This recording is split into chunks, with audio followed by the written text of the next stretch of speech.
আর সকাল সকাল দোকানটাকে বন্ধ করে বাইকটাকে নিয়ে বেরিয়ে পড়লাম আমি নতুন একটা উদ্দেশ্যে। এইদিকে দেখতে দেখতে আমি পৌঁছেও গেলাম হক এন্টারপ্রাইজে। আর সেখানে ঢুকে আমি আমার দোকানের মালগুলোকে ঠিকঠাক গুছিয়ে নিয়ে বেরিয়ে চলে এলাম আমি আমার বাড়ির উদ্দেশ্যে। এইদিকে আসতে হঠাৎ চোখে পড়ে গেল সেই মাছ ছাতু। আর এদিকে তো দুটো পান্না চলেই এসছে খাবো খাবো করে, কি আর বলবো, তাই ওর নেম পড়লো। আর তোমরা যদি এই ফেমাস ছাতু খেতে চাও তাহলে চলে আসো নতুনহাট বাদশাহী রোডে, বক্সিনগর পেট্রোল পাম্পের পাশে। এদিকে এদের হুলিয়াটা খালি দেখো, আর ই তো পোজ মারতে ব্যস্ত সব সময়, কি আর বলবো। আর এদিকে তিনজনের লেগে অর্ডার দিয়ে দিলাম ছাতু। আর এদিকে চলে এলো আমাদের হাতে হাতে ছাতুগুলো, আর এদিকে খেতে শুরু করে দিলাম আমরা ছাতুগুলো। আর এদিকে বাবা, এ তো আগে খাওয়ার লেগে তো ছটফট করছে, কি আর বলবো। আর টেস্টটা ছিল বাম্পার।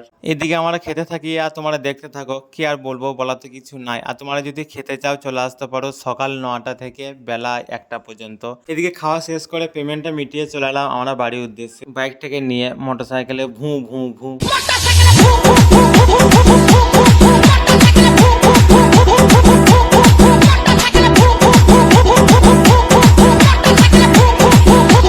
এদিকে দেখতে দেখতে চলে এলাম আমাদের বাড়ি। আর বাড়িতে এসে গোসলটা করে এখন পুরোপুরি ফিটফাট দেখতেই পাচ্ছ। আর এদিকে আমি বেরিয়ে পড়লাম আমাদের বাড়ি থেকে। আর এদিকে চলেও এলাম আমি রাস্তার ধারে। আর আজ শুক্রবার, আমি যাব নামাজ পড়তে। এদিকে দেখতে দেখতে আমি পৌঁছে গেলাম আমাদের গ্রামের মসজিদে। এদিকে জুমা নামাজটা আদায় করে বেরিয়ে চলে এলাম আবার মসজিদ থেকে। আজ আমাদের গ্রামে একটা মায়াত হয়েছে আর আমরা যাবো জানাজা পড়তে। এদিকে নামাজটা আদায় করে বেরিয়ে চলে এলাম জানাজা ময়দানে। আর এদিকে নামাজটা শেষ করে আমরা চলে এলাম বাড়ির উদ্দেশ্যে। আর এখানে আমার মিনি ব্লগটা শেষ